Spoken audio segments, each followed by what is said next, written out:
What do you mean Emily's taking over the company? My voice remained calm, though my hands were clenched tightly under the table. The grand chandelier above us bathed the dining room in a warm glow, yet the tension in the air felt like a sharp chill. My father, Richard Caldwell, the very man whose business I had saved from total collapse, didn't even look up from his plate as he sliced through his steak. Lauren, let's be practical, he sighed, as though explaining something obvious to a child. You're skilled at the technical side, but leadership, that's not your area. We need someone with authority, someone who demands respect. Emily is the obvious choice.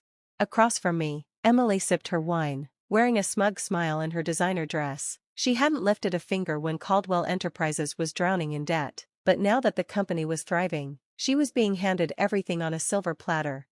I'm the one who developed the software that saved this company, I said, my tone growing sharper as it cut through the sound of clinking silverware. Without it, there wouldn't even be a company to pass down. Dad chuckled, as if amused by my words. He then reached into his pocket, pulled out his wallet, and casually tossed a crumpled $50 bill onto the table. For your efforts, he said dismissively.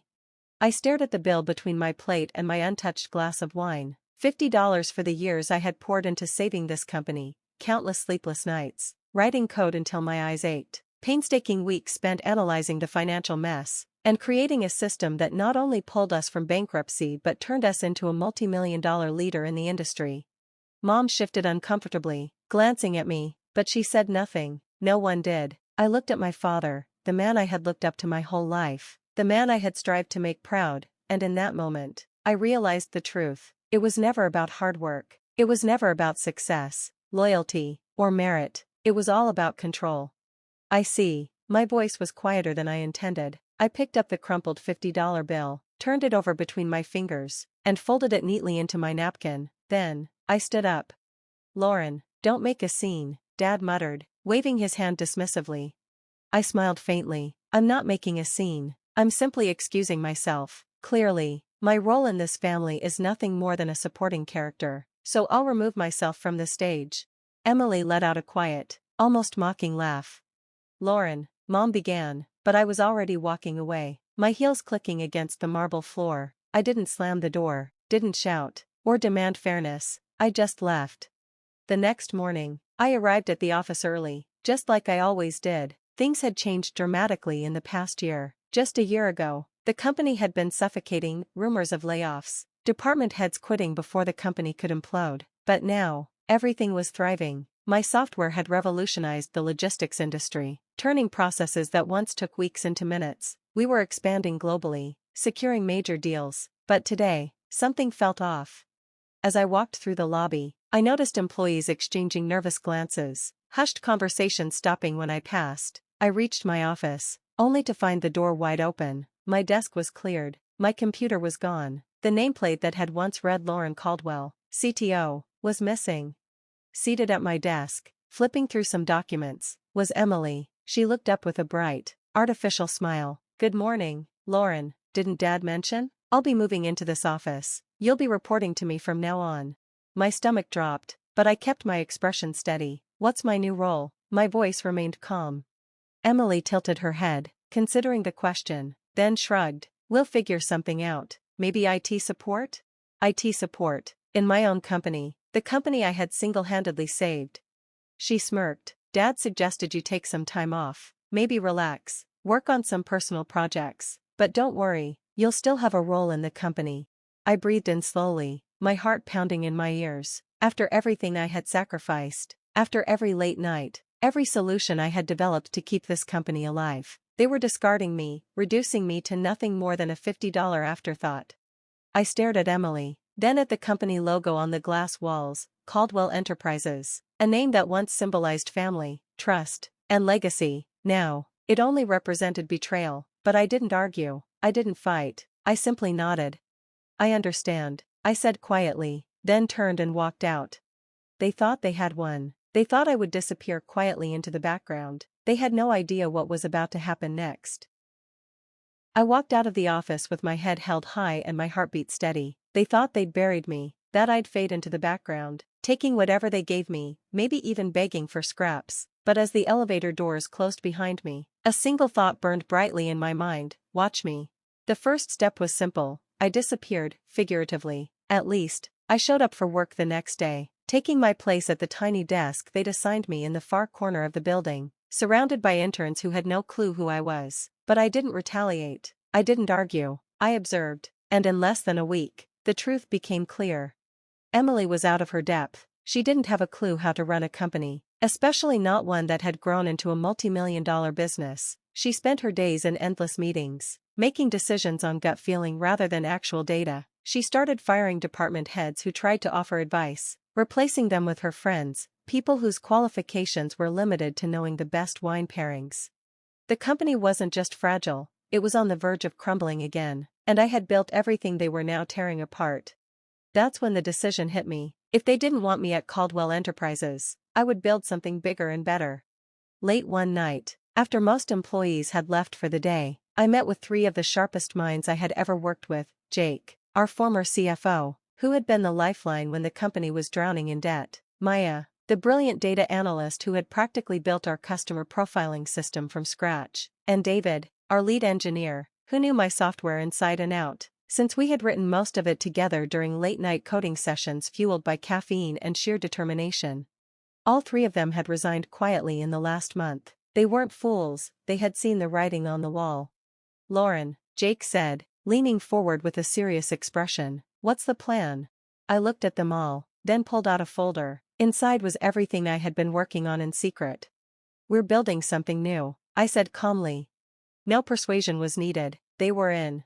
There was one thing my father and sister had overlooked: the software. Yes, it was technically under Caldwell Enterprises' name, and yes, they owned the rights, but I had written the original code long before it was ever integrated into the company. The latest version, the one with all the advanced features, was still sitting on my personal servers. It was mine.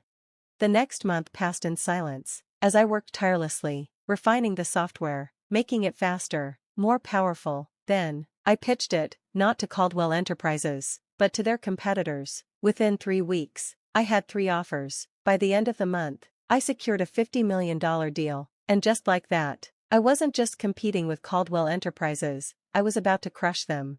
The first sign of trouble for my father's company came quietly. An old, loyal client pulled their contract, then another, and another. Emily panicked. She started firing people at random, demanding answers, blaming everyone but herself. But the truth was simple: the industry had moved on. The new generation of software, the one I had perfected, was now powering their competitors' systems. Caldwell Enterprises was suddenly obsolete, and I was just getting started. 6 months later, the moment arrived. I sat in a luxurious hotel ballroom, sipping champagne, as the keynote speaker concluded their presentation. The Tech Innovators Gala, the biggest event in the industry, was in full swing. Every major CEO, investor, and executive was here, and this year, I was the guest of honor. When my name was announced, I stood up and walked confidently to the stage, the sound of my heels echoing on the polished floor. "Tonight, we honor the visionaries transforming the industry," the host said. "Lauren Caldwell, creator of the most innovative logistics software on the market today, has revolutionized the way global companies operate. Her company, Nova Systems, is now valued at over $500 million. The applause was deafening, but as I scanned the crowd, my gaze locked onto a familiar face: my father, sitting near the back with Emily beside him. Their company was on the verge of bankruptcy, and they both knew it. I smiled, not out of malice, not out of revenge, but because I had finally grasped the lesson they had tried so hard to teach me. I didn't need their approval. I had triumphed on my own terms, and this time, there was nothing they could do to stop me. Exactly 1 year had passed since that humiliating dinner. 1 year since my father had tossed a crumpled $50 bill on the table and told me I wasn't good enough. 1 year since Emily had smirked, knowing she was getting something she'd never earned. 1 year since I walked away without a fight, only to win the war. Now, as I sat at the head of the Nova Systems conference table, reviewing the latest quarterly report, I couldn't help but smile. Revenue, $320 million. Market share, 48%, and climbing.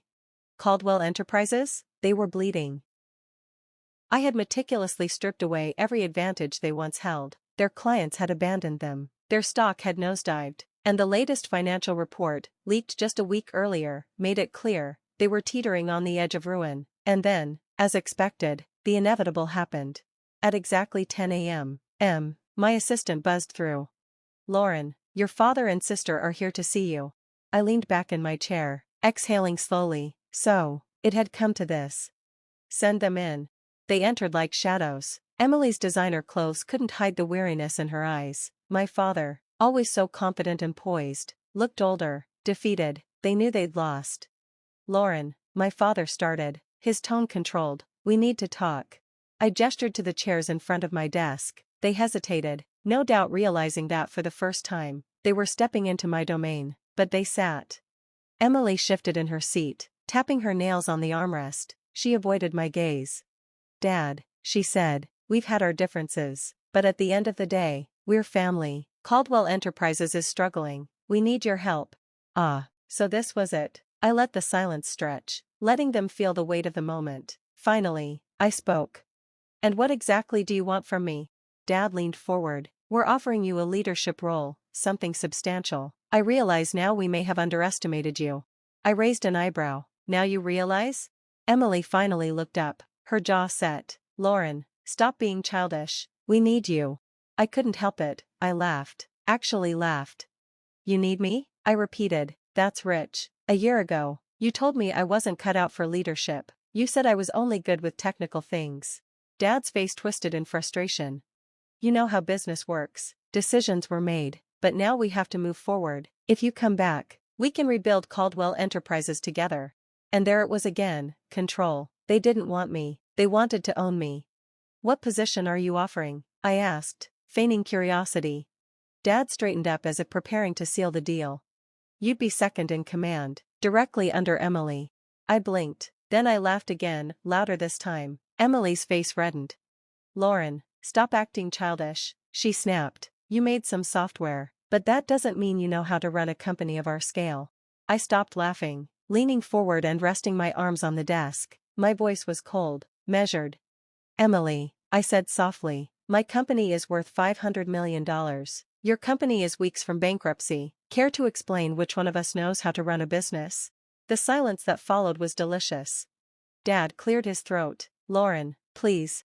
And that word, please, was what did it. The same man who had belittled me, dismissed me, and tossed money in my face like I was some undeserving employee instead of his daughter, was now begging, and in that moment, I had never felt more at peace. No, I said flatly. Emily's eyes widened. Excuse me? No, I repeated. I don't need Caldwell Enterprises. You needed me, and you discarded me. You made your choice, and now you can live with it. Dad exhaled sharply, frustration lacing his words. You're going to let your own family fail? I didn't let anything happen, I replied smoothly. You destroyed this company the moment you put Emily in charge. Emily stood abruptly, her face now red with anger. You're just bitter, she spat. You've always been jealous of me. I gave her a slow, knowing smile. Jealous, Emily? I don't need to be jealous. I already have everything you've ever wanted. I stood, smoothing down my blouse. Now, if you'll excuse me, I have a real company to run. My father left in furious silence, while Emily stormed out, but before disappearing through the door, she paused and turned back. I hope you're happy, Lauren. I met her gaze, completely calm. I am. With that, she left without another word, and as the door clicked shut behind her, I sank back into my chair, letting out a long exhale and smiling. For the first time in my life, I was truly free.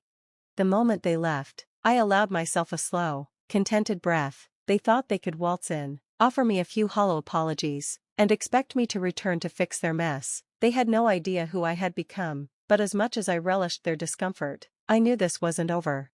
Caldwell Enterprises was dying, and when a sinking ship goes under, it drags everyone with it. The question was, would I let that happen? 3 days later, the news hit. Caldwell Enterprises had declared bankruptcy. The headlines were everywhere, business magazines, online forums, and national news outlets. Once mighty Caldwell Enterprises collapses. One read, bad leadership destroys a $300 million company. How greed and family politics killed Caldwell Enterprises. And the best part? Every single article credited Caldwell's success to me. They all pointed out the obvious. The only reason the company had survived its first collapse was because of the software I created. I had dismantled everything they once held dear, piece by piece. Once I was out, it was only a matter of time before their empire crumbled. I was in a meeting when my assistant, Claire, knocked at my office door. "Lauren, you should see this." She handed me a printed document, and I quickly scanned it. A small smirk tugged at my lips as I read the final paragraph. Caldwell Enterprises was being liquidated. Everything was up for grabs: the building, the remaining assets, even the Caldwell name. My father had taken reckless risks, over-leveraging the company and taking out loans in a last-ditch effort to salvage it. And now the banks were swooping in, and I had the chance to buy it all. The irony was almost too much to resist. That evening, in my penthouse overlooking the city, I thought long and hard about what I wanted. I'd spent years proving myself, fighting against those who had dismissed, betrayed, and belittled me, and now, I had already emerged victorious. Was there really any need to crush them further? I recalled that night 1 year ago when my father tossed a crumpled $50 bill on the table as if I was nothing more than a mere employee, not even worth more than a tip, and in that moment, my decision became clear. The next morning, I made my move. I bypassed third-party investment firms. I wanted them to know exactly who was taking everything from them. So, I called the bankruptcy lawyer handling the Caldwell liquidation. "I'd like to place a bid on all Caldwell Enterprises assets," I said, including the name. The lawyer hesitated. "Miss Caldwell, do you realize what that would mean?" I smiled. "I'm perfectly aware." A week later, I sat in the same boardroom where my father had once reigned like a monarch. This time, I was the one holding the power. The papers were spread out in front of me, a sleek black and gold pen resting atop the final contract, with a single signature. Caldwell Enterprises would be mine. The empire my father had built, one he'd refused to let me lead, was now under my control. Dad and Emily sat across from me, their faces drained of color. Dad looked like he'd aged 10 years in the past week, and Emily wouldn't even meet my gaze. "I can't believe you're doing this," she muttered. I raised an eyebrow. "Doing what? Purchasing a failed company? Acquiring a name that's lost all its value?" She scowled. "You know what I mean." I leaned back in my chair, tapping my fingers on the polished wood of the table. "Funny, a year ago, you didn't think I could run a company, but now you're acting like I have too much power." Dad sighed heavily. "Lauren, just sign the papers." I picked up the pen, paused, and then slid the documents back across the table. Dad blinked, and Emily frowned. "What is this?" Dad asked, confused. "A counteroffer," I replied simply. He picked up the papers and scanned the first page. His eyes widened in shock. "You're dissolving Caldwell Enterprises?" Emily gasped. "You're shutting it down?" I smiled coldly. "That's right." My father looked like he was about to explode. "Why would you do that?" I leaned forward, speaking calmly. "Because I don't need Caldwell Enterprises. I never did. But there's one thing I do want." I pointed to a single clause on the last page. Dad followed my finger, and his breath caught in his throat. Emily grabbed the document and read aloud, her voice trembling. "All remaining rights to the Caldwell name, patents, and intellectual property will be absorbed by Nova Systems and permanently retired." She looked at me, furious. "You're not just buying it, you're erasing it."